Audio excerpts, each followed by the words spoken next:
So we're live. All right, we're live. Yeah.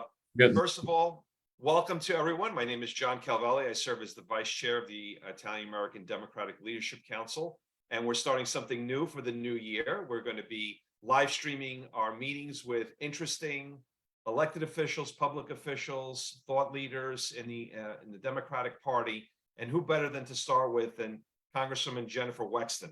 Congresswoman Wexton has served as the people of Virginia for over 2 decades as a prosecutor, an advocate for abused children, a state senator, and now as a member of the U.S. House of Representatives from Virginia's 10th District. After flipping a seat that was held by Republicans for almost 40 years when she ran for Congress in 2018, Jennifer has worked across the aisle in Washington to support small businesses and create jobs, ensure all our kids have the opportunity to grow and thrive, and look out for those in need. The Congressman serves on the very powerful House Appropriations Committee. She lives in Leesburg, Virginia, with her husband, 2 sons, and 2 rescued Labrador retrievers. So for the Italian American Democratic Leadership Council, I'm going to start off with the first question. With a name like Wexton, which part of Italy is that exactly from? Well, that's actually my husband's name. My maiden name is Tosini. So, I think that's a little bit more. It's a little bit more to your liking. It's a little bit more like it. Absolutely. Rose and Luigi were my grandparents, so they were definitely Italian. And my grandma would always bring her scallopini pan and make veal scallopini when she came down to visit us. So. Well, one of the things at the Italian American Democratic Leadership Council, our goal is to really support Democratic Party and to support Italian Americans that are running for office. And you're one of our target seats in the last election cycle. Very happy to say that you're back. Tell us a little bit about the election. How did it go? What were some of the challenges you were facing? Well, my district changed significantly during redistricting. My district had always gone east to west. Always started just outside of Washington, D.C. in like McLean area, Great Falls, if you're familiar with that. Gone all the way out to Winchester and Frederick County.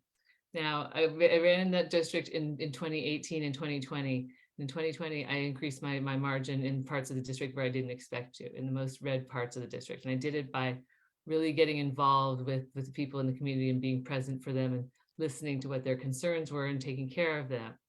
So I was very pleased by that. I actually outperformed Joe Biden in a lot of that part of the district, which was really very, very, very gratifying to me. I did better than he did. But, it was hard because I lost that part of my district. I also lost McLean in that part of it. I lost most of Fairfax County. I see Sue Langley here. Hi, Sue. I see, people I know from Fairfax County, but I lost most of that. I ended up with, now my district, instead of going east to west, it goes north to south. So it's Loudoun County, Fauquier, Rappahannock, which are both very rural and pretty red. And then also Western Prince William County. So it's pretty rural. It's definitely is changed quite a bit in terms of the geography of it.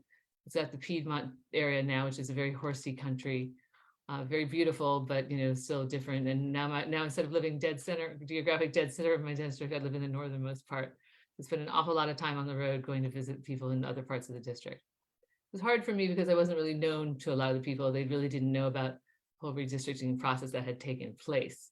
So I had to introduce myself to them, and it was a very, very expensive election.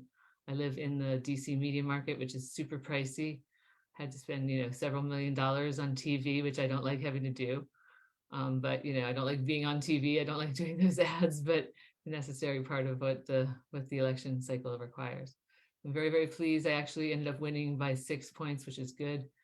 Joe Biden actually won the district by, I think, 18 points. But then in 2021, we had our gubernatorial election here in Virginia. And our governor, the previous governor, Terry McAuliffe, our Democratic nominee, barely won the district. He won by about 1.5 points. So, I was pleased to beat his margin, but I'd still like to do better in the next one. Just curious, Congressman, to follow up, what were the big issues in the race? What was your opponent like? I remember he was an interesting character. So I was just curious, what were some of the issues that you had to deal with in that race? He looked really good on paper. He did. I mean, he was a great candidate. I mean, he really worked hard. He was a Vietnam refugee, came here as a child, had a great, very inspiring story.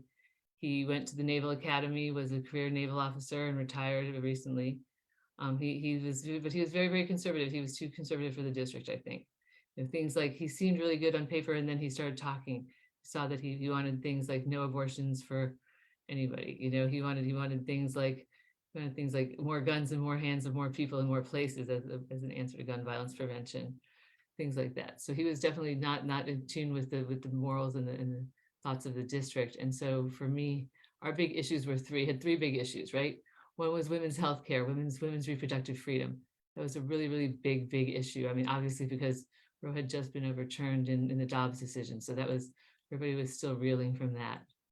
Another big issue was obviously inflation. I mean, inflation is still a big issue. And we had taken lots of good steps to improve the situation with regard to inflation, passing legislation like the Inflation Reduction Act and things like that, but they hadn't really taken effect yet. So that was part of the problem. Things that were going to reduce the price of prescription drugs, reduce the cost of healthcare, reduce the cost of energy and things like that, but they hadn't really taken effect yet. And then a third big issue we saw was protection of democracy. And that was a huge one. That was a huge one for so many people on both sides of the aisle. There was a lot of concern among people about the fact that, we had seen all of these attack on the Capitol, attacks on democracy, attacks on voting rights. A lot of people were very concerned. They were seeing that authoritarian creep and wanted to make sure that we did not let it continue. And Trump was looming large, even though he wasn't on the ballot. So something to think about. So I'm curious on that. We had a question from Len Lukey about your governor, right? So before we get to kind of the national, staying local a little bit, Len want to know, do you think that the governor will be running for president? I do think he'll run for president. I don't think he'll get very far, but I think he'll run for president.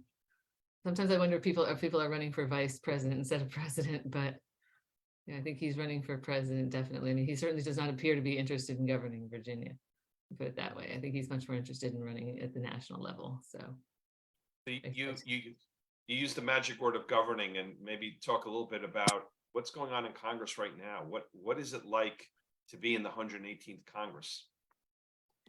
Very different. I'll tell you, I've been in the majority, I've been in the minority, and the majority is definitely better. In the minority, it's very strange because they have a very small majority, and I guess everybody I think followed the drama of the speaker's vote, right? Everybody was part of that, yeah. And by the time we got to vote number 14, it's like, come on, guys, this is insane. But we were eventually sworn in at, like, I think it was at 1:30 in the morning, eventually.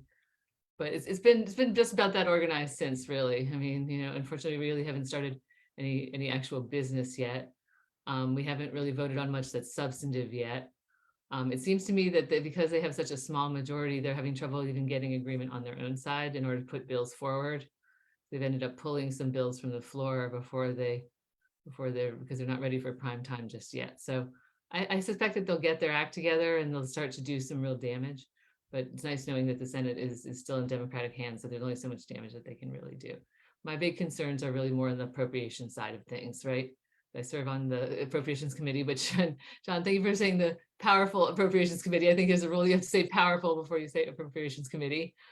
But I'm also on the Budget Committee, and they have made it very clear that they want to keep spending at the 2020 fiscal year 2022 levels, which is much lower than they were in 23, and just not going to be sufficient for us, unfortunately.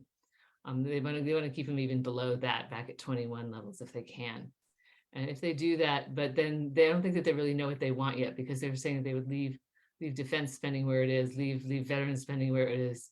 If they do that, that would result in a 23% cut to all non-defense, non-veterans discretionary spending, which is insane. We cannot accommodate that. Think about how many kids are going to go hungry. Think about how many people are going to get laid off from the federal workforce. How many meats are not going to be inspected? How many meat plants are not going to be inspected? How many environmental disasters are not going to be dealt with? How much FEMA is not going to be able to do? I mean, so many things that we have to do.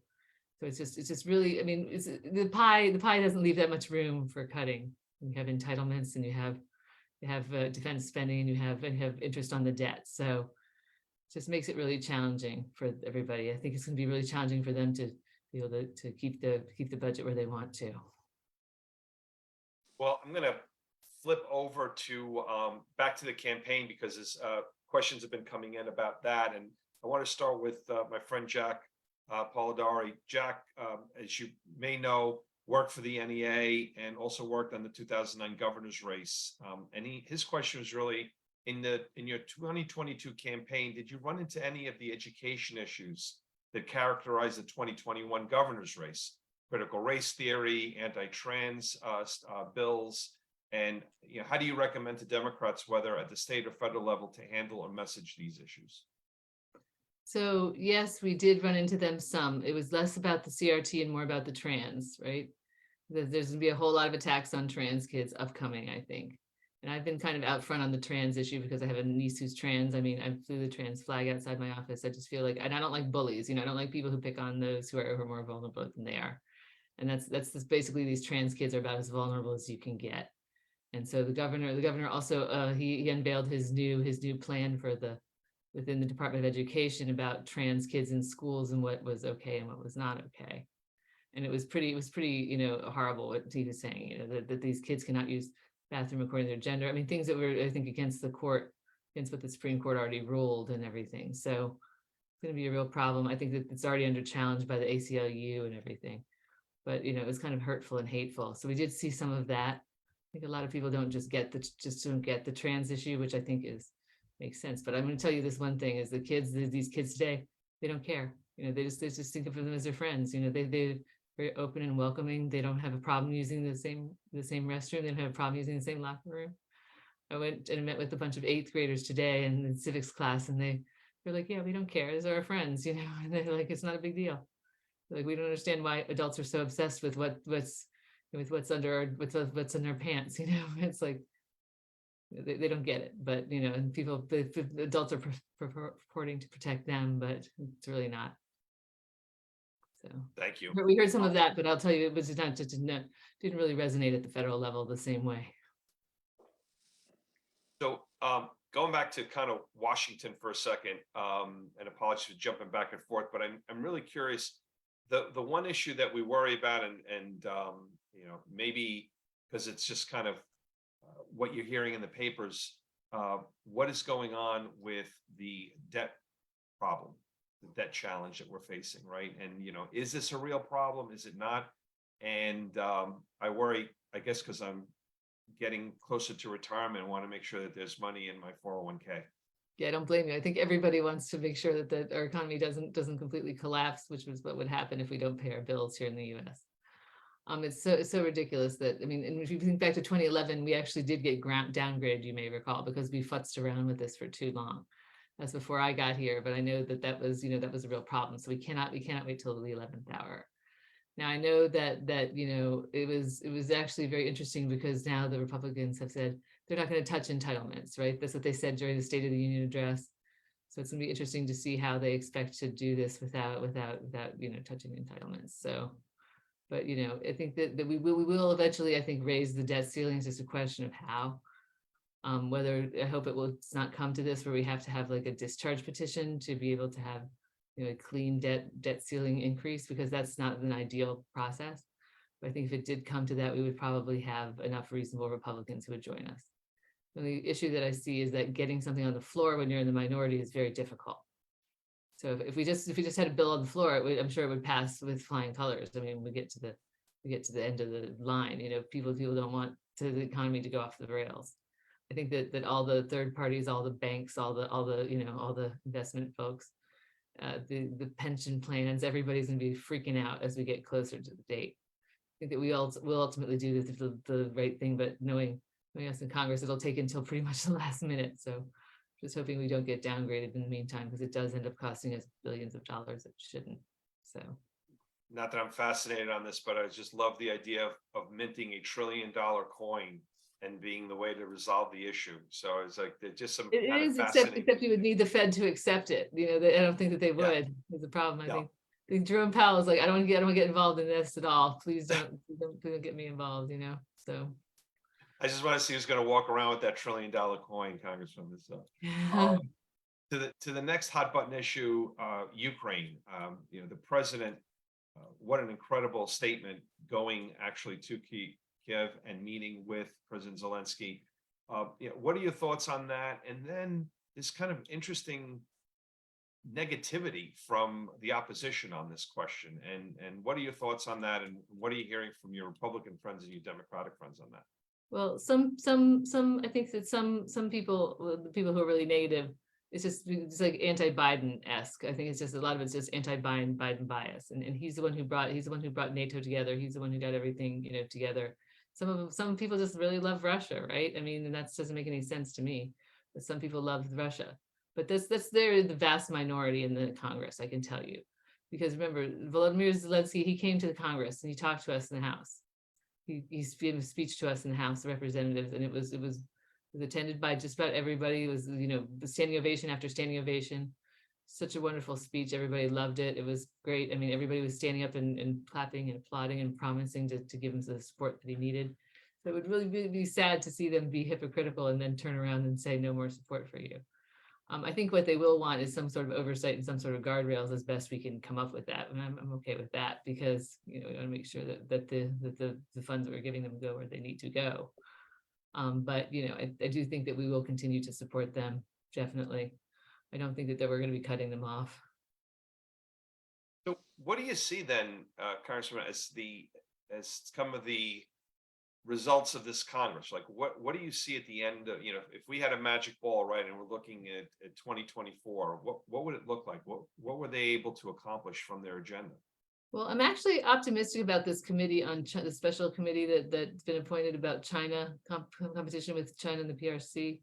I think that could be a really good committee. I mean, it's headed by Mike Gallagher, who's a no-nonsense member of the Republican caucus. People who have been appointed, they're all special committees, so they're all pretty.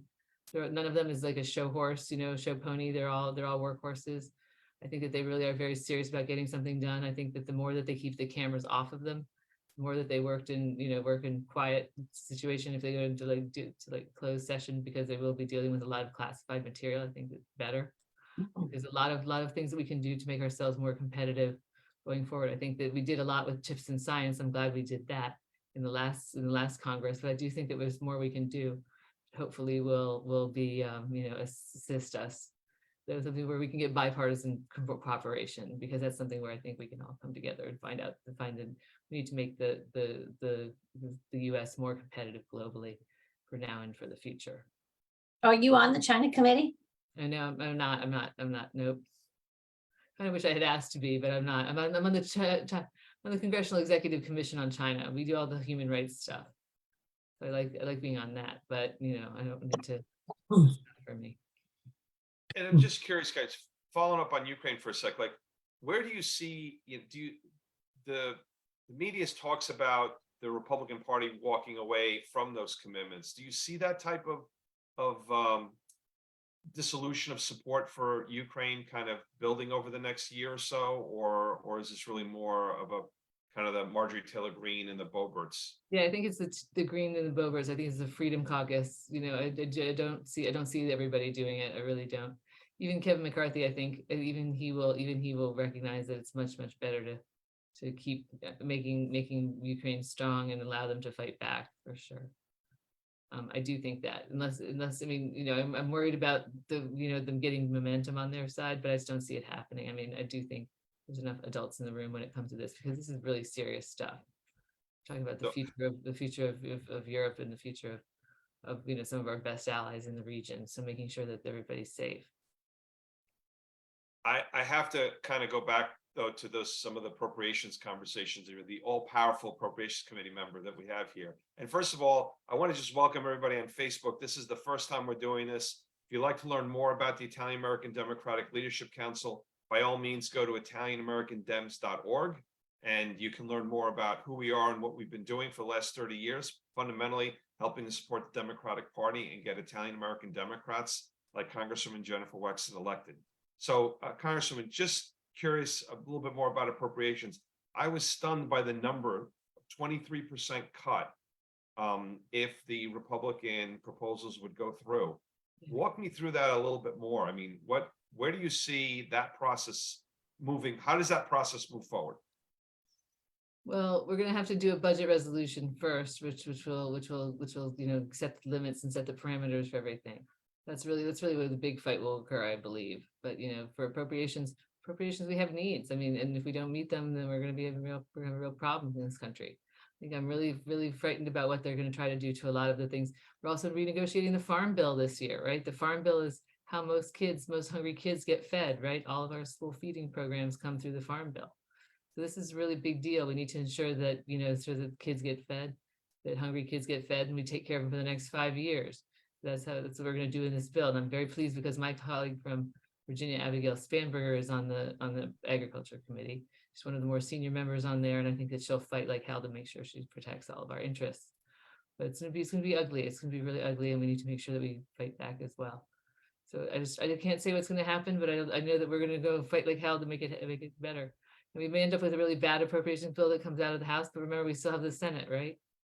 So, the Senate needs to pass Senate needs to actually pass some appropriations bills for a change, which they haven't done in the past. They just wait for us to send ours over to them, which benefits us sometimes, but it doesn't really, not the way to do business. They need to actually pass appropriations bills this time.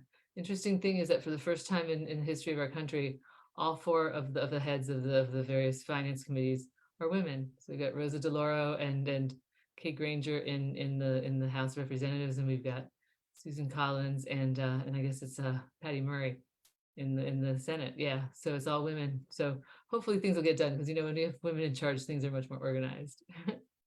I completely agree, and my wife reminds me of that, so I totally agree with that. So I am coming back a little bit to the campaign. We have 3 minutes left on our call. There was a question from Betty Santangelo. Do you expect to have the same candidate to run against you again? Will you have the same candidate, or will it be someone else? It may be. I mean, he's also considering a run against Tim Kaine, so we'll see. It wouldn't stop him from running against me. If he wants to run against Tim Kaine, he can, but I just think he'll probably want to run against me again. So we'll see what happens with that. Frank Wolf had to run against his Democratic opponent 3 times before he won. And when he won, he was in there for 34 years. So can't let that happen in my district. Wow. So tell me a little bit about, you spent approximately $2 million on your last race. I spent $4.5 million on my Like race. I said, $4.5 million on your last race. I started with 2. I had to raise $2.5 million more. Yeah. That is just an astonishing amount of money. And how does it feel? How much of your district is new compared to your old district? Is it 50? Do you have a 40%, 50% new district, or? I'd say probably maybe about 35, 40%, something like that. Yeah. If it comes to land mass, it's much more than that. But yeah. Wow. And what can we do? I mean, obviously we can support you. How can we, it's very early, right? It's February of 2023 at this point, but what can we do and to be supportive? As you know, early money is like yeast, so any contribution you can make would be very much appreciated. It really makes a difference in terms of deterring credible candidates to run against me and everything. Another thing you can do is talk to your friends who live in the district. So many people do have people who live down here, friends who live either in the district or near the district. If you don't live in the district, if they want to come and help us with our campaign, that's helpful as well. We get out the word just how important it's going to be. Also, keep in mind that we have legislative elections in Virginia this year for our state legislature, which is a big deal. I always say that in Virginia, we love elections. We love democracy so much that we have elections every year, right? So, we have our state level elections in the odd years. We have our federal level elections in the even years. This is a very important year for us in Virginia because we had redistricting, and really both houses of the General Assembly are up for grabs. And that's really a big deal because obviously with Glenn Youngkin in the governor's mansion, they could do a lot of damage to our Commonwealth, and we can't let that happen. So we did have some really encouraging things happen in Virginia so far. First thing is that we flipped in the special election. We flipped the state Senate seat that had been held by Jen Kiggins, who's the person who beat Elaine Luria thanks to redistricting. But we flipped that seat, and the gentleman who won it is awesome. He's fantastic. I think he's going to have no problem winning in November. And that's good because that changed the trajectory, changed the numbers in state Senate from 21 to 19 to 22 to 18, which makes a big difference because one of our members is very squishy on women's health. on women's reproductive rights and abortion. So we got to make sure that we don't have, if we end up with the 2020 tie, then the Lieutenant Governor Winsome Sears, who's Republican, gets to break the tie. So I think we're okay there, but a lot of things are going to change with redistricting. So if people are able to help our state candidates now, that's great. Or help me, because I'll help them as well. But just need to make sure we fix everything here in Virginia. Keep us blue. On that note, I want to say thank you so much to Congresswoman Jennifer Tosini Wexton. Really appreciate spending a little bit of time with us so early in the election cycle, but more importantly, thank you for everything you're doing on behalf of the Italian American Democrats, but more importantly, on behalf of our country. So with that, thank you everyone for participating today. If you'd like to know more about our organization, ItalianAmericanDems.org. We support excellent, wonderful candidates like Congressman Jennifer Wexton. Have a great evening, everyone. Thank you. Bye-bye.